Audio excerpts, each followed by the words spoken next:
stopping by SmokinSteve's today. We're coming to you today from Venice, Florida. It's almost 9 o'clock in the morning and it's 70 degrees out. You might leave in the comment section where you're from, what temperature you got, you know, what your weather's like. It's generally pretty nice here in Florida and we're liking it. So today we're going to be cooking up smoked meatloaf, one of our favorites around here. We just love smoked meatloaf, and it'll be one of yours too if you try it. And we're gonna smoke this thing up using the Bear Mountain pecan pellets. I love Bear Mountain pellets, and if this cook goes anything like the last two, I don't know what to expect. Last cook, we saw an alligator out there in the pond swimming around. And the cook before that, Sandhill Crane, came up snooping around. I guess he was wanting a handout. I don't know what he was wanting, but I don't know what we're going to see today. We'll just have to wait and see. So we're going to get this meatloaf all prepped up and get it on the smoker. But I'm going to show you what we're going to do to get it all prepped up. Let's go ahead and get started. Okay. Here's what we got before we get our hands dirty. We got 3 eggs that's going to be going in, some white bread and milk, some ketchup, Worcestershire sauce, some garlic powder, 2 finely chopped onions, some coffee rub, Montreal steak, and yes, there will be bacon involved. So let's go ahead and get this guy going and get to mixing. Okay, we started out here by mixing our meats up. And we did put a little Montreal in with it while I was mixing. Kind of get that flavor throughout. So after we get this mixed up a little bit, we're going to be adding eggs and onions and the bread, ketchup and Worcestershire sauce, and garlic. Okay, here's what she looks like after ketchup's been added, the Worcestershire sauce, and we did put a little garlic powder in there, and we're fixing to get our hands dirty. Let's go ahead and add our 3 eggs. Get those guys in there. We got our finely chopped onions. We're going to add those guys. And the bread and milk. It's all going in.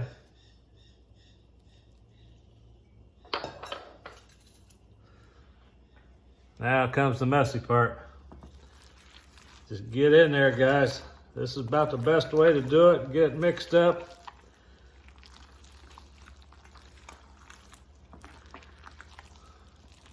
If you got you some rubber gloves, you might want to put them on.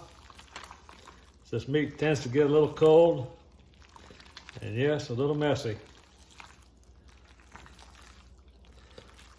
So I'm going to continue mixing this up here and till it gets all mixed up, and then we'll be forming it into 2 loaves. Okay, let's go ahead and get these loaves formed.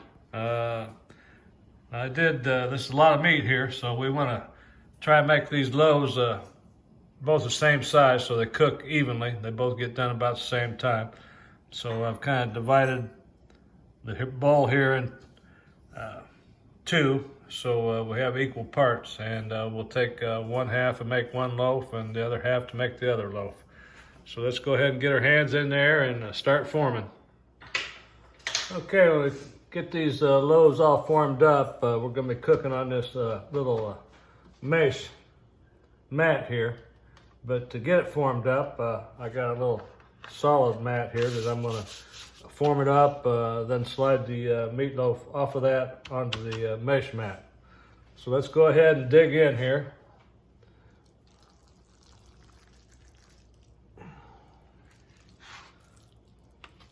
You know, there's no exact science to this. Just kind of want to form a little loaf. And I'm getting about half the meat out of that bowl.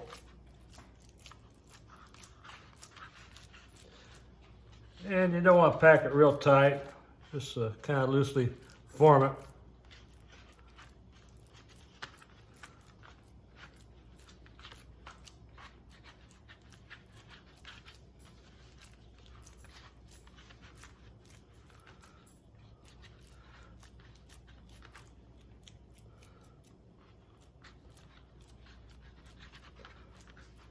Just about like so. I'm gonna wash my hands and put a little Montreal steak seasoning on top.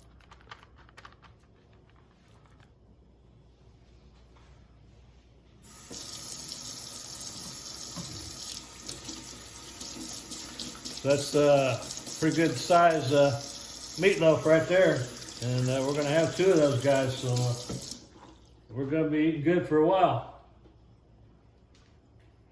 So let me get a little Montreal steak seasoning on there.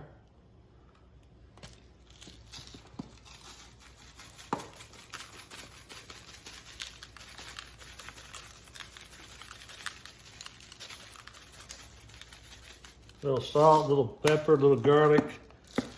A lot of good stuff in there. And we're gonna cap that off with some Traeger coffee rub.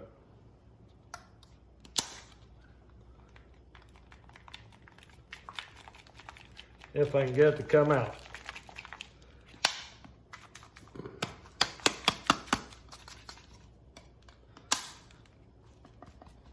There we go.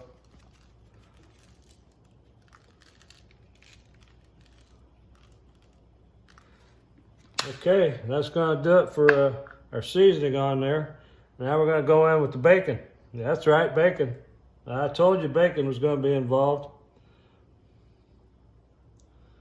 So we don't have a lot of bacon here. We probably just have enough for 1 loaf. And we may have to skimp a little bit to even get this 1 loaf covered.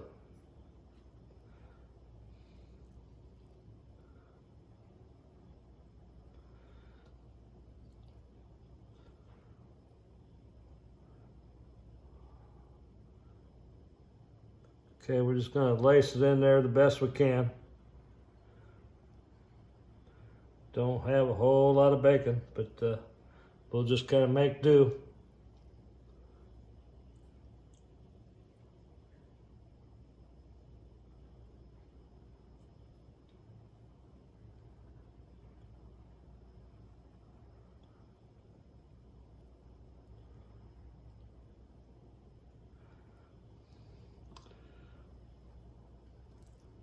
It's not turning out all that pretty, but we're making do with what we got, and it's going to be good. So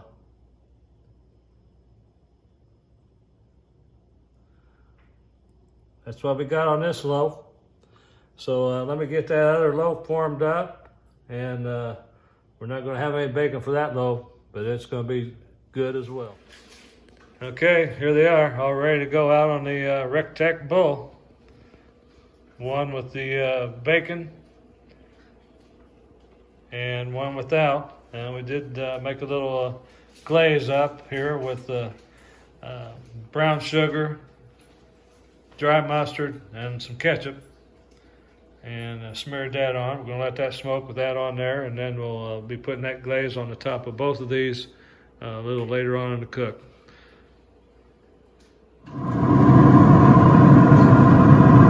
Okay, we got both of these guys on here now, and the grill temperature is up to 225, and that pecan wood is really smelling good. So we're going to get that lid closed and let these guys smoke. And we got the temperature probes in each one of the loaves. Well, one's reading 57 and another one's reading 207, so I know the 207 is not right, so let's take a look at that.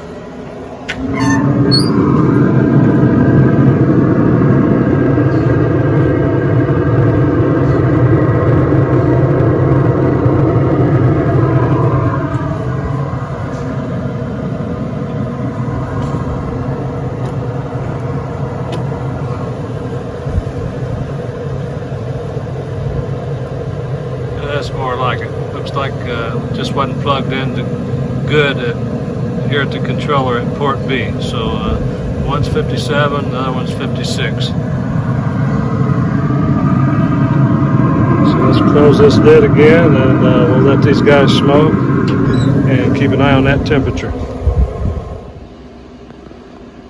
Okay, we're all kicked back, waiting on these both these meatloafs to get done. Just enjoying the day, smoking away at 225. It's a beautiful day.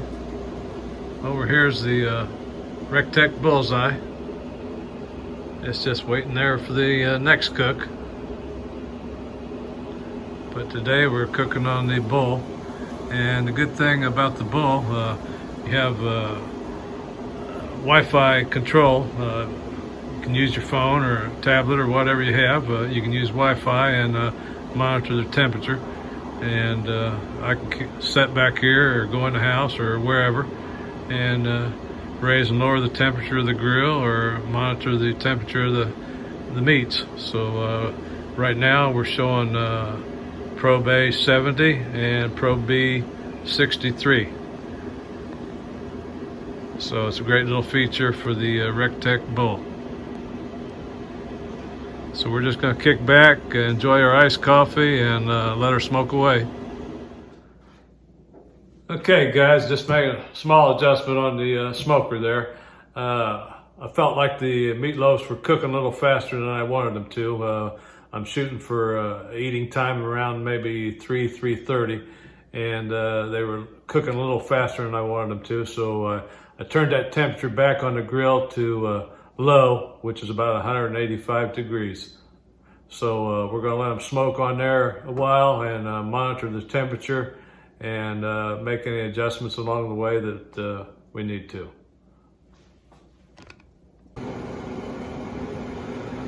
Okay, we're just about 2 hours into the cook, and we're still at the low temperature, low cooking temperature, 182 right now.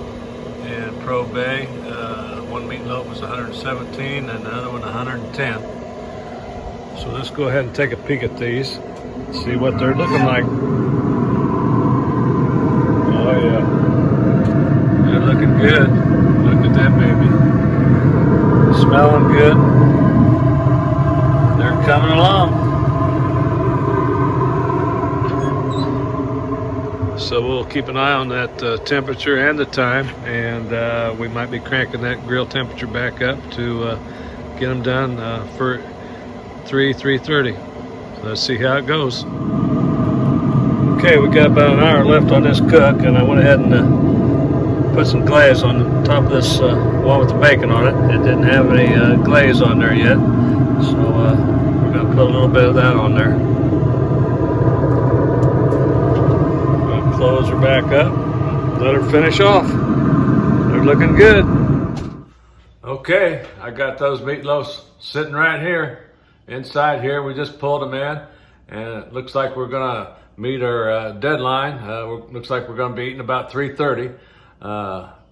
It was kind of a struggle. I had that bacon on top of that meatloaf, and that bacon wasn't going to get done at low temperatures, so I had to try to get that bacon cooked up and get it a little bit crispy for us and still hit that 3:30 mark for eating.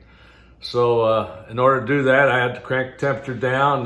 We had it down to low, even 185 degrees, because that temperature, that meatloaf was climbing too fast, and it was going to be done before 3 or 3:30 if I had left that cooking temperature at 225. But with that being said, cooking at that low temperature, that bacon wasn't going to get done. So when the meatloaf got up to about 125 degrees, I went ahead and cranked that temperature up to 350, and it just worked out just right. That bacon got a little crispy on us, and we're eating at 3:30. So it's all good, it all worked out. Sometimes you have to make adjustments on the fly, but it worked out. And look at these babies. They're really looking good. Nice. They look nice and juicy. That bacon looks good. That meatloaf's nice and brown. Yum, yum. I'm going in for a taste test. Got my little piece cut off right here. Got a little bacon on it. We're gonna give it a try. Right here. Here she is. Here we go. We're going in.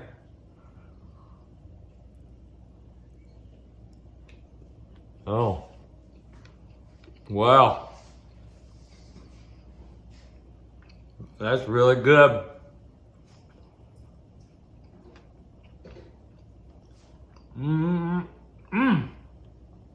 That's some good meatloaf.